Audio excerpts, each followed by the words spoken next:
In this video, we're going to look at the use of quantum numbers to describe properties of electrons that reside within orbitals, and we'll also discover that orbitals are grouped together in subshells and that subshells are grouped together in shells. So let's just take an opportunity to review what we know about atoms, and in particular what we know about their electrons. So atoms consist of three subatomic particles. We've got the proton, which is positively charged. We've got the neutron, which has a neutral or zero charge, and both the proton and the neutron reside within the nucleus of an atom. We know that electrons, negatively charged particles, buzz around the nucleus in a fuzzy region of negativeness, which we call an electron cloud. And the size and mass of an electron are both very small compared to the size and mass of protons and neutrons. And most importantly, the chemical properties of atoms are actually determined by the nature and the structure of the electron cloud, and the nucleus actually has very little to do with the chemical properties of atoms. We now know that electrons have both particle and wave-like properties, and that electrons are effectively distributed through space and not localized. We do not talk about electrons orbiting a nucleus in a well-defined trajectory where we can define both its exact energy and its exact location. Instead, what we say is that electrons reside in or occupy orbitals, and orbitals are regions of space which describe the likelihood of an electron actually existing in that region of space. We know that orbitals have a characteristic energy, and that electrons can move between orbitals of different energy by absorbing or emitting energy, and typically by absorbing or emitting photons. Orbitals have a characteristic shape, and as you can see by these 7 orbitals here, those shapes are often quite exotic there. And orbitals have a characteristic orientation in space as well, so we can see a shape of an orbital might take on this dumbbell shape, but there can be 3 different orientations of that dumbbell shape, one along the x-axis, one along the y-axis, and one along the z-axis there. The energy, shape, and orientation of orbitals are described and labelled by quantum numbers n, l, and ml, and they assist to describe the energy of the electrons and the distribution of electrons around a nucleus. And it's these quantum numbers that we're going to take a few minutes to talk about right now. So there are 3 quantum numbers. The first one is n, the quantum number. It's the principal quantum number. The second one is L, the secondary quantum number, and this is sometimes known as the angular momentum quantum number or the azimuthal quantum number. And the third quantum number that describes orbitals is ML, the magnetic quantum number. So the principal quantum number N describes the overall energy of a particular orbital, and more specifically the overall energy of the electrons that reside in that orbital. Remember, an orbital is just a region of space. The secondary quantum number L, it describes the shape of the orbital or the shape of the electron distribution around a nucleus. And the third quantum number ML, the magnetic quantum number, describes the orientation in space of the orbital and the electrons around the nucleus. So let's have a little bit more detail looking at the principal quantum number N, which defines the overall energy of an orbital. Well, it turns out that we've already met the principal quantum number N. This is a diagram of the energy levels in a hydrogen atom, and it shows absorption transitions and emission transitions for atomic emission spectra.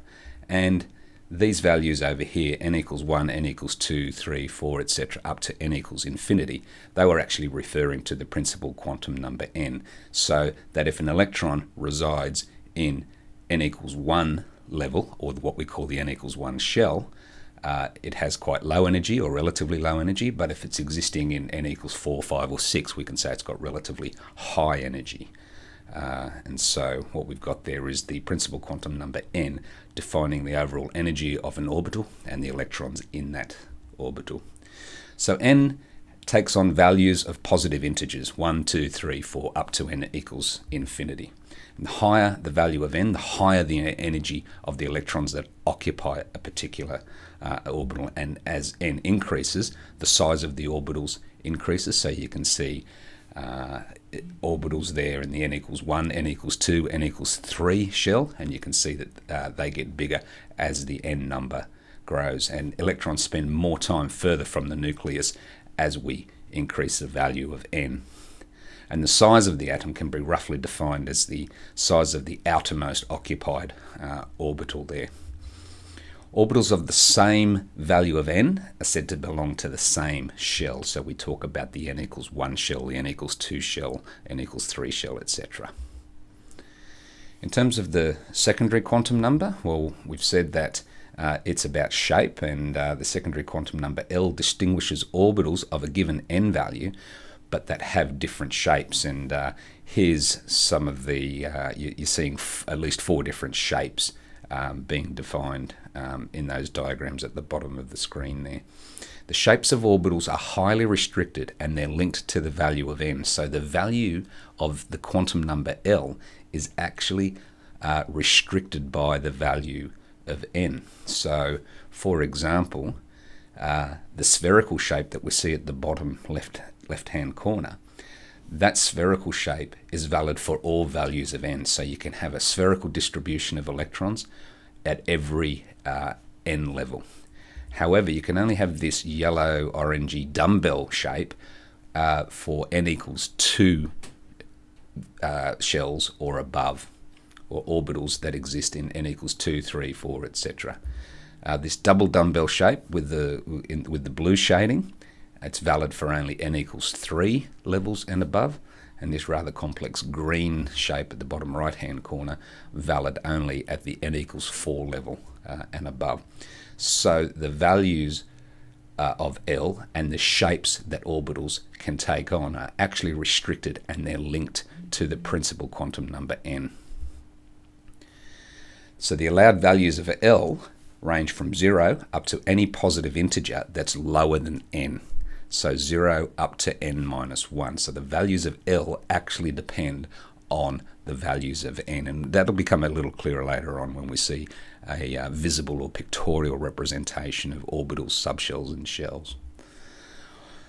Orbitals and the electrons occupying them that have the same n value and the same L value are said to be in the same subshell. So electrons reside in orbitals. Orbitals are grouped together in subshells, and orbitals that have the same energy value and the same shape, that's the same n value and the same L value, are said to exist in the same subshell.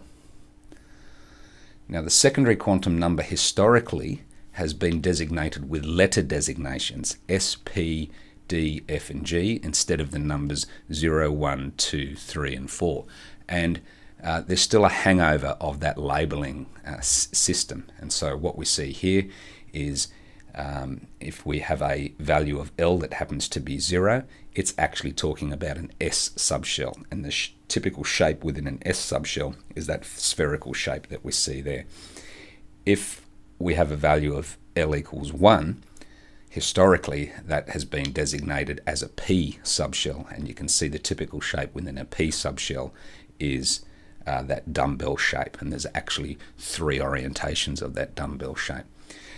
The value of L equals 2 has been designated as a D subshell historically, and you can see the shapes start getting complex when we get up to L equals 2 and 3 and 4, etc. And you can see that double dumbbell shape, if you like, as a typical shape of an orbital within a D subshell. And then L equals 3 being designated as an F label or an F subshell, and you can see there quite a complex shape of electron distribution around the nucleus. The subshells are named by noting both the energy level N and the letter designation. So you might see representations like a 3p subshell. That represents a group of orbitals. And remember, orbitals are just regions of space. So a group of orbitals in a subshell that have a quantum number of n equals 3. So they're at the n equals 3 energy level. They're at the n equals 3 shell. And L equals 1, because L equals 1 represents the P designation. So that's 3P. It represents orbitals and subshells with a quantum number, principal quantum number n equals 3, and a secondary quantum number L equals 1. And those subshells designations become very, very important in assigning what we call electron configurations, which we'll get to in subsequent videos. And the electron configurations assist us greatly in identifying the chemical properties of atoms. So the third quantum number, the magnetic quantum number, ML, distinguishes orbitals of a given n value, that's a given energy, and a given L value, that's a given shape, but where the orientations in space are different. So just as the principal quantum number n limits the values for L, so the possible orientations and the possible values for ML are actually limited by the L value as well. So the allowed values for ML are positive and negative integers from minus L up to plus L, including 0. So what does that actually look like? Well, when L equals 0, and remember when L equals 0, we're talking about S subshells and S orbitals within an S subshell, then the only value that ML can take is 0. And so that means there's only one possible orientation when L equals 0, and that sort of makes sense because when L equals 0, the distribution is spherical in shape, and there is only one orientation that a sphere can take around the x, y, and z axes. And what this actually means is that there is only one orbital in any S subshell.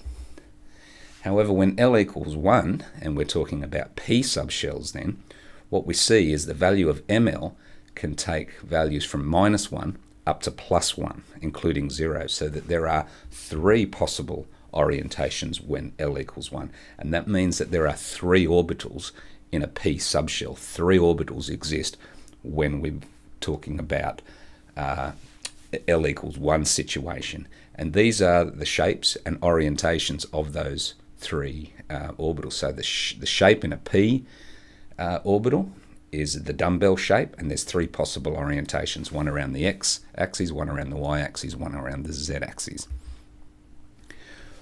When L equals 2, we're talking about D subshells and orbitals within a D subshell, and the allowed ML values go from minus 2 up to plus 2. So, when it's L equals 2, we go minus 2 up to plus 2, including 0. So that means that there are 5 possible orientations when L equals 2, and that means that there are 5 orbitals in a D subshell. And here are the shapes of those 5 orbitals, and we've got the D-2, the D-1, the D0, the D1, and the D2 orbitals within the D subshells there. And then finally, when L equals 3, and we won't have to go any further than that, we're talking about an F subshell, and the values when L equals 3, the allowed values for ML are minus 3 up to plus 3, including 0, which leaves us with 7 possible orientations when L equals 3. This means that there are 7 orbitals that are grouped together in an F subshell, and there's the quite complex shapes that we get for those orbitals within the F subshell.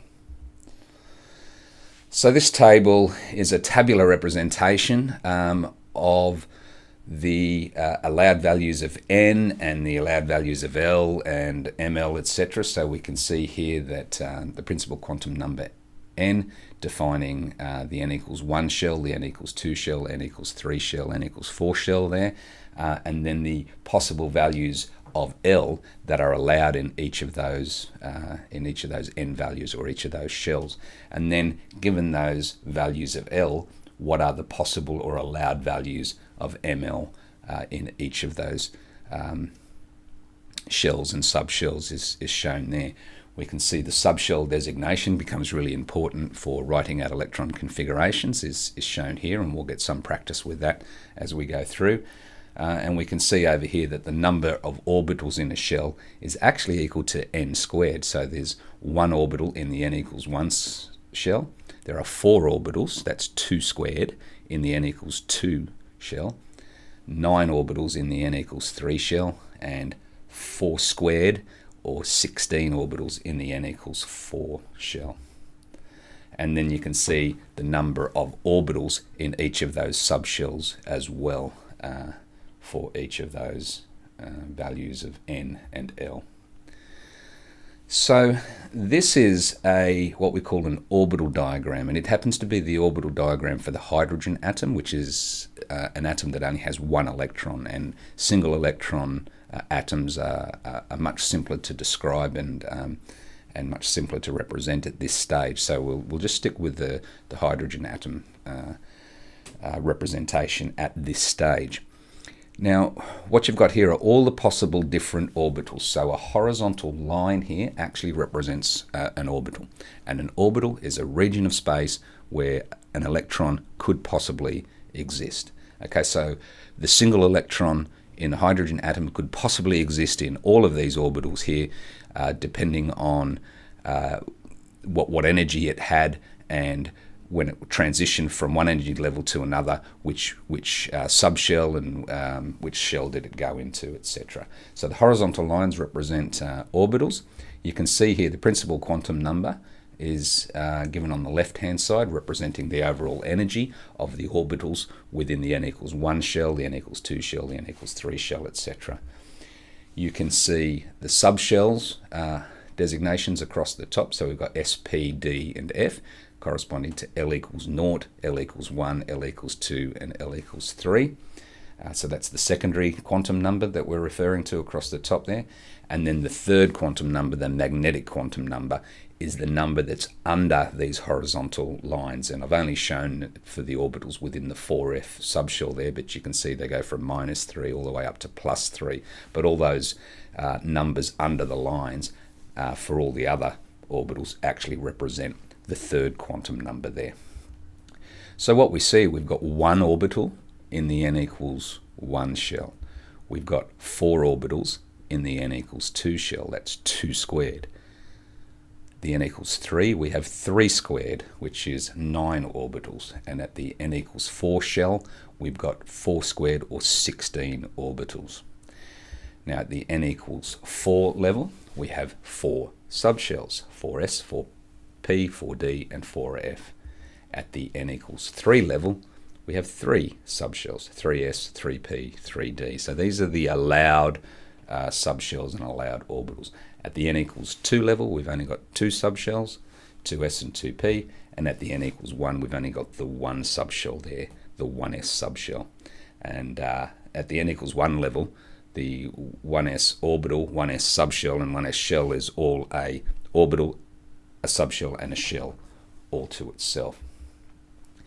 So we can actually represent the single electron of a hydrogen atom using this arrow designation. And typically at room temperature, the electron would reside in the lowest energy level, the n equals 1 energy level there. But it is possible that if we heat up hydrogen atoms, that we can promote them to higher energy levels, and it's possible that they can go into any number of not only subshells but any number of all of these orbitals higher up. And we need a way of being able to describe what the electron distribution might be like if they go into these higher orbitals. So if they happen to go into a higher shell, a higher subshell that happens to be an s orbital, or have the L equals 0 subshell designation, then the distribution will be spherical. And depending on whether they exist in the n equals 1, n equals 2, or n equals 3, the size of those orbitals will grow as n increases, as we've already said before.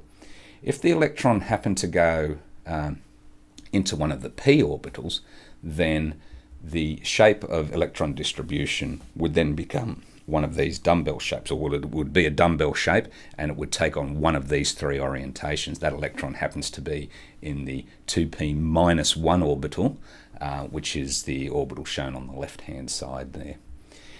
If it got promoted up into a d orbital within a d subshell, then it would take on one of these 5 orientations, and we can see that that electron is actually sitting there in the 3d -2 orbital, and that's the one that's represented on the bottom left hand side of those 5 orbital shapes that you can see down the bottom there. And then if the electron happened to go into an F subshell, then it would take on one of these 7 shapes of electron distribution, and that electron happens to be sitting in the 4F-3 subshell, and you can see that that again is the one on the bottom left of those 7 possible shapes of electron distribution that that electron would be distributed around the nucleus as.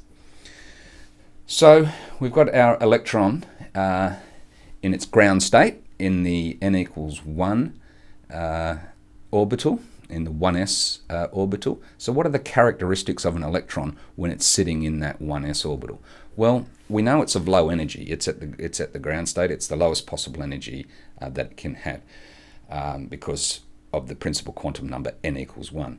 We know that it sits as L=0, so it has a spherical distribution around the nucleus. And we know that there's only one orientation where ML=0 of a sphere, and so that electron spherically distributed in just one orientation around the nucleus.